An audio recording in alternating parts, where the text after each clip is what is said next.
지난주에 사도행전 말씀을 통해서 성령 충만한 교회에도 문제가 있다라는 것을 우리는 살펴보았고, 성령 충만한 교회가 문제를 어떻게 해결하는가라는 것을 살펴보았습니다.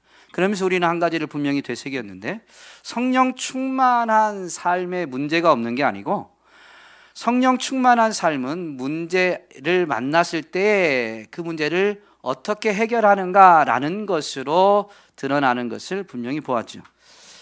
성령 충만한 사람들은 문제를 만나면 문제의 원인을 다른 데서 찾는 게 아니라 자신에게서 찾습니다. 그리고 자신의 연약함을 인정하고 그 문제를 해결하기 위해서 누군가에게, 특별히 영적인 사람들에게 도움을 요청하고 자기는 우선순위에 있어서 중요한 것에 집중하게 됩니다. 교회는 그렇게 문제를 해결하는 것을 지난주에 분명히 살펴보았죠. 오늘 본문은 교회가 문제를 해결하는 과정에서 세웠던 이 7 안수 집사님들 중에 스데반 집사님의 이야기입니다. 한 사람의, 한 개인의 이야기에 오늘 초점을 맞추고 있죠. 왜 교회 이야기하다가 한 사람에게 이렇게 초점을 맞추고 있을까요? 성령 충만한 교회는 성령 충만한 사람들이 모여서 성령 충만한 교회가 되는 겁니다. 그러므로 오늘 본문은 사실 우리에게 어떤 말을 던지고 있냐면, 교회를 이루는 당신은 성령으로 충만하십니까? 라는 것을 묻고 있는 거예요. 여러분, 성령으로 충만하십니까? 한 해 동안 성령 충만한 삶을 사셨습니까? 그래도 아멘이 나와서 너무 감사합니다. 우리가 좀 충격을 받아야 되는데요, 제가 오늘 말씀을 전하는데 힘을 얻는 거는 우리 하준일 집사님이 기도하실 때 제가 대언하는 하나님의 말씀이 예리한 검이 돼가지고 막 푹푹 찔러라고 막 이렇게 하셔서 자신 있게 말씀을 증거하도록 하겠습니다. 목사는 말씀을 준비할 때 이게 혹시 살아있는 하나님의 말씀으로 들려서 그게 아파도 영적으로 치유가 돼야 되는데, 그냥 아프기만 하고 성도들에게 상처가 되면 어떻게 하나라는 이 인간적인 생각도 가질 때가 많이 있습니다만은, 오늘은 기도를 해 주셨으니까 하나님을 의지해서 19세기 미국의 부흥운동가 중 한 명이었던 찰스 피니 목사님이 성령 충만에 대해서 설교한 내용 중에 한 부분입니다. 성령 충만 못하는 것이 죄인 줄 모르는 교회는 병든 교회다. 주님은 살인하지 말라는 명령과 똑같은 권위를 가지고 성령 충만하라고 말씀하셨다. 그런데 살인은 죄인 줄 알면서 왜 성령 충만하지 못한 것은 죄인 줄 모르는가? 라고 설교하셨어요. 여러분, 성령 충만하지 않은 것이 죄입니다. 왜냐하면 하나님 말씀에 불순종한 것이기 때문이죠. 에베소서 5장 18절 말씀에 보면 하나님께서는 사도 바울을 통해서 교회에게 명령하셨어요. 술 취하지 말라. 이는 방탕한 것이니 오직 성령으로 충만함을 받으라. 이 교회가 취해야 될 유일한 게 뭐냐면 성령 충만함이에요. 그러므로 성령 충만하지 않은 건 교회라면, 교회의 구성원이라면 죄를 짓고 있는 것입니다. 사역을 하다 보면 성령 충만한 걸 두려워하는 사람들을 종종 만나게 됩니다. 대화를 해봐요. 왜 그러세요? 그러고 물어보면 성령 충만하면 헌금 많이 하라고 할까 봐, 조금 더 극단적으로 하면 자기 재산 다 바치라고 할까 봐, 또는 성령 충만하면 신학교 가라고 할까 봐, 성령 충만하면 선교지로 가라고 하실까 봐. 성령 충만하는 것이 두렵습니다. 성령 충만하고 싶지 않습니다. 라고 이야기하는 분들을 종종 만납니다. 그런데 여러분, 영적인 세계는 중간지대가 없습니다. 영적인 세계는 중간지대가 없습니다. 성령으로 충만하냐, 육의 욕심에 충만하냐라는 것으로 삶은 결정되어집니다.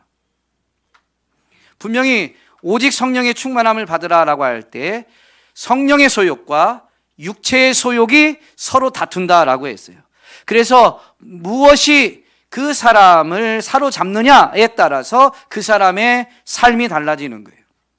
여러분, 성령 충만을 사모하십니까?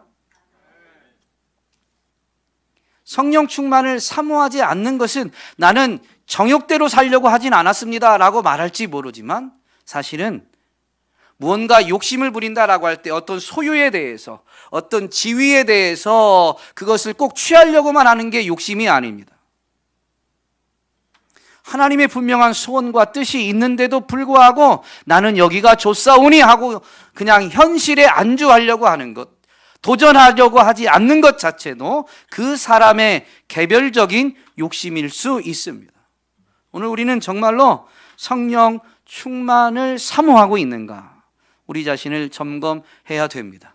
육을 가지고 있는 동안에는 순간순간 성령으로 충만하지 못할 수 있지만 성령 충만하려는 것을 포기하는 것은 분명한 죄입니다. 분명히 죄입니다. 우리는 우리의 의지로 성령 충만할 수는 없어요. 우리가 할 수 있는 건 성령 충만을 사모하는 것이고 사모하는 마음을 포기하지 않는 것이죠. 그러면 성령으로 충만하면 어떻게 되길래 도대체 사람들 중에 성령 충만하기를 꺼리고 두려워하고 있는가라는 것이죠. 물론 좀 전에 예를 든 건 조금 극단적인 예죠. 성령 충만하다고 해서 다 신학교 가고 성령 충만하다고 해서 다 선교지로 가는 건 아닙니다만은 성령 충만하면 어떻길래 도대체 성령 충만하기를 꺼려하는 두려워하는 사람들이 생길까요? 여러분, 성령 충만하면 어때요? 네? 기뻐요. 참 영적입니다. 성령 충만한 사람이 성령 충만한 걸 바라볼 때는 저 표현이 맞습니다. 저처럼 성령 충만하지 않은 사람이 성령 충만한 사람을 보면 어떨까요? 이상합니다. 그리고 답답합니다. 그리고 무모하게 보입니다. 그래서 종종 너 미친 거 아니냐라고 이야기도 하게 됩니다. 여러분, 성령 충만한 사람은 어떤 사람일까요? 하나님의 뜻에 순종하는 사람, 하나님 말씀대로 사는 사람입니다. 성령으로 충만하지 않은 사람은요, 육체의 욕심에 이끌려 사는 거예요. 그러니 육체의 욕심에 이끌려 사는 사람이 육체의 욕심대로 살지 않는 사람을 보면 이상한 겁니다. 하나님의 말씀에 순종한다라는 건 뭐예요? 계산하지 않는 겁니다. 계산하는 순간 인생은 하나님 말씀에 순종할 수가 없습니다. 하나님이 하시는 일은 언제나 우리에게 유익하지만 그 하나님이 베푸시는 선하심이 길을 걸어보기 전에 순종하여 경험해 보기 전에 보이지 않을 때가 더 많아요. 그러다 보니까 계산하면 못 걸어갑니다. 순종하지 못합니다. 성령 충만한 사람은 계산 없이 먼저 순종하고 그리고 나서 하나님의 선하심을 깨닫게 됩니다. 그게 반복되어지다 보니까 점점 계산은 없고 즉각적인 순종이 이루어지게 되죠. 그러나 즉각적인 순종한 것만 성령으로 충만한 건 아니에요. 조금 머뭇머뭇하고 조금 지체되는 시간이 있을지라도 순종하는 것 자체가 성령의 충만함입니다. 그런데 성령으로 충만하지 않은 사람, 즉 육체의 욕심에 이끌리는 사람은 계산합니다. 그래서 그 육체의 욕심이 충족되어진다라고 여겨질 때, 즉 자기에게 유익이 있거나 유익이 있을 것이다 라고 생각되어질 때에만 행동을 취하게 됩니다.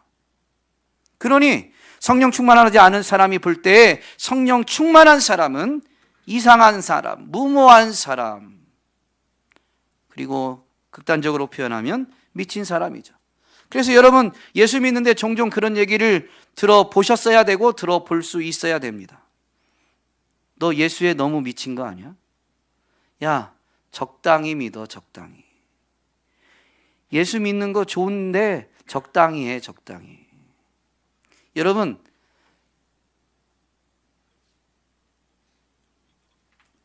자녀들한테 공부할 때 적당히 하라고 하는 경우가 있죠.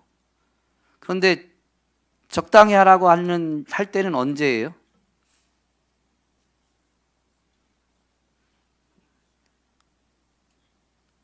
너무 열심히 할 때. 참 답이 너무 감사합니다. 열심히 해보지도 않았는데 적당히 하라고 말하는 분들이 있어요. 인생의 우여곡절을 많이 겪은 분. 그래서 인생이 노력한다고 되지 않는다는 것을 깨달았을 때에는 공부 그렇게 열심히 하라고 하지 않아요. 그런데 그게 아닌 경우는 어떻게 해요? 적당히 하라고 하지 않습니다. 공부 열심히 하라고 하지. 왜요? 유익하니까. 그런데 공부를 하는 당사자 입장에서는 그게 납득이 안 될 때가 훨씬 많습니다. 그러다 보니까 예수를 믿어도 적당히 믿으라라고 말하는 사람들이 있는데 사실 그 사람들은 인생을 다 살아본 게 아닙니다. 그럼 우리는 적당히 믿으라는 말을 귀 담아 들으면 안 돼요. 믿음의 사람들이 후진들에게 권면하는 말 중에 적당히 믿으라는 말이 없어요. 계산할 필요 없습니다. 그분이 선하시다라고 성경은 분명히 선포하고 그분을 믿고 따르면, 그분께 순종하면, 심지어 목숨 걸고 그분을 믿고 따르면 분명히 그분의 선하심을 맛보아 알게 될 거다라는 것을 우리에게 가르쳐 주죠. 사도 바울은 복음을 전할 때 분명히 복음을 전하는 현장에서 너 미쳤다라는 말을 들었습니다. 아그리빠 왕과 분봉왕이지만, 로마에 의해서 임명되어진 왕이지만 분봉왕 아그리빠 왕과 그 유대 지역의 총독이었던 베스도 총독이 이 바울이 붙잡혔는데 변호할 기회를 주었어요. 근데 바울은 자기가 붙잡힌 것에 대해서 억울하다라고 하면서 자기는 풀려나야 된다라는 변호를 하는 게 아니라 그걸 기회로 삼아서 또 거기 자리에서 복음을 전하게 됩니다. 그러니까 그 바울의 말을 듣고 있던 베스도 총독이 뭐라고 하냐면 너의 많은 학문이 너를 미치게 했구나. 바울아 너 미쳤구나 라고 말합니다. 여러분, 예수를 믿어도 정말로 적당히 믿으면 안 됩니다. 성령으로 충만한, 미쳐도 제대로 미쳐봐야 정말로 이게 유익한지 아닌지를 알 수가 있는 거예요. 그것도 안 해보고 그냥 사람들 소리만, 세상의 소리만 듣고 적당히 하려고 하지 마세요. 미쳐도 한 번은, 적어도 한 번은 단단히 미쳐봐야 됩니다. 그래야 영적인 세계의 실체를 경험하게 되고요, 두렵고 떨림으로 구원을 이룰 수가 있습니다. 여러분, 성령으로 충만한 사람은 또 어떨까요? 오늘 이것만 하다 끝내야 되겠습니다.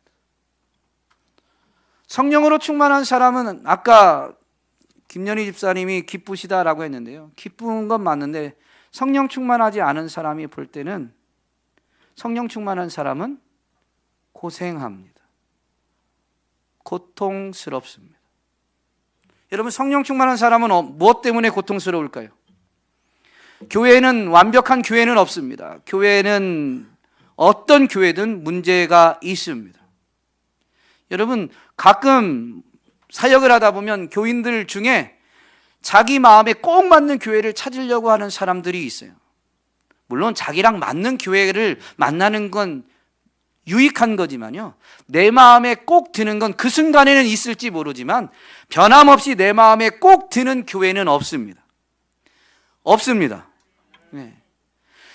내 마음에 들어서 그 교회에 있다 보면 어느 순간부터인가는 그 교회에 문제가 보이기 시작합니다.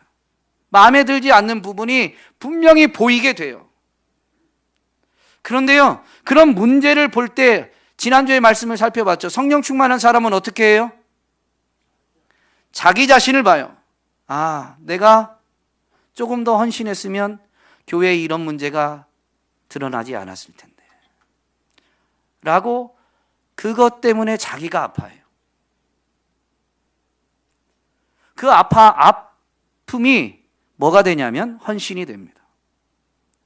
그래, 내가 좀 더 해봐야지. 그 문제가 계속 보인다. 여러분, 그것은 하나님이 그 사람에게 보게끔 하신 것, 보여주신 거예요. 그래서 그 사람으로 하여금 교회를 든든히 세워갈 수 있는 기회를 주시는 거예요. 근데 성령 충만하지 않은 사람은 교회가 왜 이래? 그러고 그 문제 없는 교회를 찾으려고 하죠. 문제다라는 것을 영적인 신학적인 용어로 바꾸면 죄입니다. 죄. 여러분, 성령 충만한 사람은 죄 때문에 고통하는 거예요. 교회를 보든 세상을 보든 마찬가지입니다. 왜 교회는 나라와 민족을 위해서, 특별히 오늘 하준일 집사님도 대표 기도하시는 분들이 다 나라와 민족을 위해, 이 위정자들을 위해서 기도하시는데요, 왜 교회는 나라와 민족을 위해, 위정자들을 위해서 기도해야 되는 거예요? 모든 주권은 하나님에 있기 때문에 그걸 아는 교회가 그 사람들을 위해서 기도하지 않으면 그 사람들이 바로 설 기회가 없어요. 인생은 하나님을 알지 못하면 자기 욕심대로밖에 살지 않아요. 사람의 문화가 발달하면 발달할수록 문명이 발달도 되지만요, 사람의 문화가 발달하면 여러분 죄가 더 성행합니다. 즉 자기 욕심대로 하는 게 더 많아져요. 법이 훨씬 많이 제정되어지고 법이 까다로워지는데 오히려 그 법이 우리의 삶을 어떻게 해요? 지켜주기 위해서 만든 법입니다. 그런데 그 법들이 어떻게 되냐면요, 이제 사람들을 억압하게 되고 사람들은 냉랭해지기 시작합니다. 전에는 자발적으로 하던 것인데 법이 생기면서 소극적으로 변해요. 뭔가를 적극적으로 하려고 하지 않아요. 사랑을, 헌신을, 희생을 적극적으로 하려고 하지 않습니다. 왜냐하면 이 법이, 누군가를 지키기 위한 법이 무언가를 적극적으로 하는 사람들에게 어느 순간에는 피해를 주기도 하기 때문에 그렇습니다. 그 한두 번의 피해가 적극적으로 사랑하고 헌신하려고 했던 사람들의 그 열정을 냉랭하게 식혀버리죠. 어쨌든요, 여러분, 인간의 문화가 발달하면 발달할수록 사실은 하나님의 뜻대로 사는 게 많아지는 게 아니라요, 하나님의 뜻과 멀어집니다. 죄가 더 팽배하게 되는 것이죠. 이 영적인 세계를, 영적인 원리를 알고 있는 사람들이라면 기도하지 않을 수가 없어요. 내가 정치인과 아무 상관이 없어도. 그래서 교회는 나라와 민족을 위해서 기도해야 되는 거예요. 그게 교회의 문제예요. 인생이 하나님을 모르는 것으로 인해서 파생되어지는 모든 문제이기 때문에 이 원인을 분명히 알고 있는, 깨닫고 있는 영적인 교회는 당장에 나랑 아무 연관이 없어도 그게 내 문제로 알고 그걸 아파하면서 기도하게 되는 거고 해야만 하는 것이죠. 그러니 성령 충만하지 않은 사람이 보면 성령 충만한 사람은 납득이 안 가요. 야, 그게 왜 네 잘못이냐? 너 왜 그런 걸로 힘들어하고 아파하냐? 야, 그런 것 때문에 그거 가지고 왜 네가 희생하냐? 너 바보 아니야? 라고 말하죠. 여러분, 세상이 뭐라 하든 하나님이 살아계십니다. 그리고 하나님이 교회를 통해서 하나님의 뜻을 이루시고자 하셔서 교회에게 원하시는 게 뭐냐면 성령 충만함입니다. 그러므로 오늘 저와 여러분은 성령으로 충만하기를 사모해야 될 줄로 믿습니다. 스데반은 집사님이셨습니다. 그런데 그 스데반을 일컫는 표현이 사도행전 6장 7장에 보면 충만이란 단어가 나와요. 7 집사를 세울 때 3절에 보면 형제들아 너희 가운데에서 성령과 지혜가 충만하여 칭찬받는 사람 7을 택하라. 그 중에 스데반이 택함 받았으니까 스데반은 어떤 사람이에요? 성령과 지혜가 충만한 사람입니다. 5절, 이 사도들의 권면을 들은 온 무리가 7사람을 세우는데 믿음과 성령이 충만한 사람 스데반과 라고 하면서 7 집사를 세우게 되죠. 3절과 5절은 같은 말씀이에요. 그러면 이걸 병행해서 보면 성령과 지혜가 충만한 사람을 세우라고 했는데 믿음과 성령이 충만한 사람을 세웠습니다. 그러면 이 두 구절을 병행해서 보면 여러분 뭐가 지혜예요? 세상의 학문을 많이 갈고 닦은 게 지혜가 아니고요, 믿음이 지혜입니다. 믿음의 세계를 보는 게, 믿음의 세계를 사는 게 지혜입니다. 왜냐하면 인생은 영적인 존재고 영적인 세계가 사람이 보지 못할 때가 너무 많지만 분명히 있기 때문에 그걸 보고 그 세계를 준비하고 그 세계를 살아가는, 영적인 삶을 사는 게, 믿음으로 사는 게 지혜다라고 분명히 가르쳐 주죠. 어쨌든 스데반은 이 성령이 충만한 사람이었습니다. 8절에 보면 스데반이 은혜와 권능이 충만하다고 그랬습니다. 성령이란 단어는 없지만 사도행전 전체의 주제 1장 8절에 보면 오직 성령이 너희에게 임하시면 너희가 권능을 받고, 여러분, 권능이 충만했다라는 건 성령이 충만하다라는 의미입니다. 스데반 집사님에 대해서 반복적으로 나오는 게 뭐냐면 성령 충만함이에요. 7장에 보면 스데반의 설교가 나오고, 설교 내용이 끝난 다음에 일어나는 일들을 끝부분에 기록하는데 55절에 보면 이렇게 되어 있습니다. 스데반이 성령 충만하여 하늘을 우러러 주목하여 하나님의 영광과 및 예수께서 하나님 우편에 서신 것을 보고라고 되어 있죠. 여러분, 성령 충만한 사람들은 성령 충만하지 않은 사람들이 납득할 수 없는, 이해할 수 없는 이상한 무모한 삶을 사는 이유가 뭐냐면 여기에 있습니다. 그들이 보지 못하는 걸 보기 때문이죠. 어딜 봐요? 하늘을 봅니다. 하늘을 보면 뭐가 보여요? 하나님의 영광이 보이고 하나님 우편에 앉아 계신 예수 그리스도가 보입니다. 하나님이 하늘에 앉아 계신데 그 보좌 우편에 계신 예수 그리스도는 그 보좌 우편에서 뭐 하고 계세요? 누구를 위해 기도하십니까? 나를 위해 기도하는 겁니다. 그게 보이는 사람은요, 예수님이 나를 위해 생명을 내어 주셨을 뿐만 아니라 다시 사신 그분이 이제는 나의 죄를 사해 주셨기 때문에 뒷짐지고 너 얼마나 잘하나 보자, 이렇게 하늘에서 굽어보시는 것이 아니라 나를 위해 죽으신 그분이 나의 연약함을 너무 잘 아셔서 지금도 보좌 우편에서 그 십자가의 피, 십자가의 흔적을 가지고 나의 연약함을 위해서 돕고 계시다라는 거죠. 그게 보이는데, 성령으로 충만하면 그게 인정되어지고 그래서 그게 보이는데, 여러분, 어떻게 그분을 위해서 살지 않을 수가 있겠어요?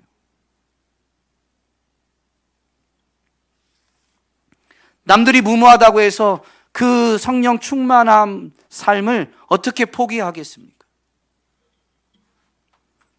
말씀을 정말로 마치겠습니다. 증거할 말은 많지만요, 어쨌든 여러분, 적당히 믿지 말고 성령 충만하는 사람이 되시기를 주님의 이름으로 부탁드립니다. 우리가 우리의 노력으로 성령 충만할 수 없습니다.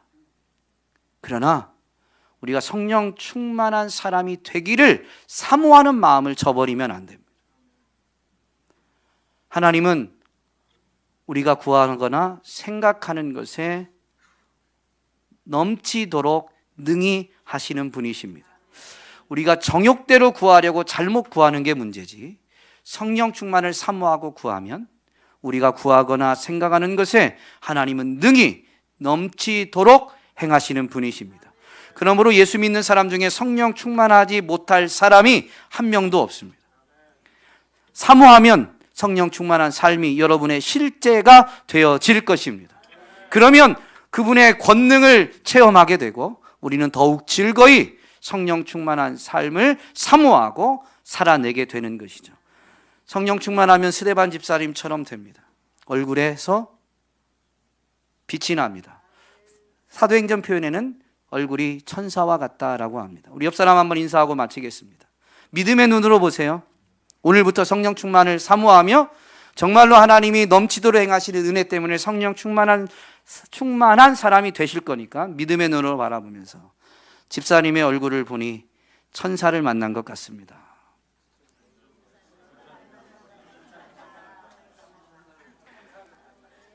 여러분, 겸연쩍어하면서 웃으시는 그 모습이 진짜 천사의 얼굴과 같습니다. 삶에서 무슨 일을 만나든 지금 말씀을 되새기고 지금의 그 미소를 잃지 않고 모든 일을 대하면 세상이 우리를 이상히 여겼다가 쟤네한테는 뭐가 있구나라고 의문을 갖게 되고 그들이 다가와서 물을 거예요. 이 어려운 때에 어떻게 실성도 하지 않았는데 웃으면서 살 수 있느냐. 그러면 그때 증거하게 되죠. 내 안에 너 있다가 아니고 내 안에 예수님 계시다. 저와 여러분이 예수 그리스도로 충만해서 예수 그리스도를 보여주고 증언하게 되는 성령 충만한 삶의 주인공이 되기를 주님의 이름으로 축복합니다.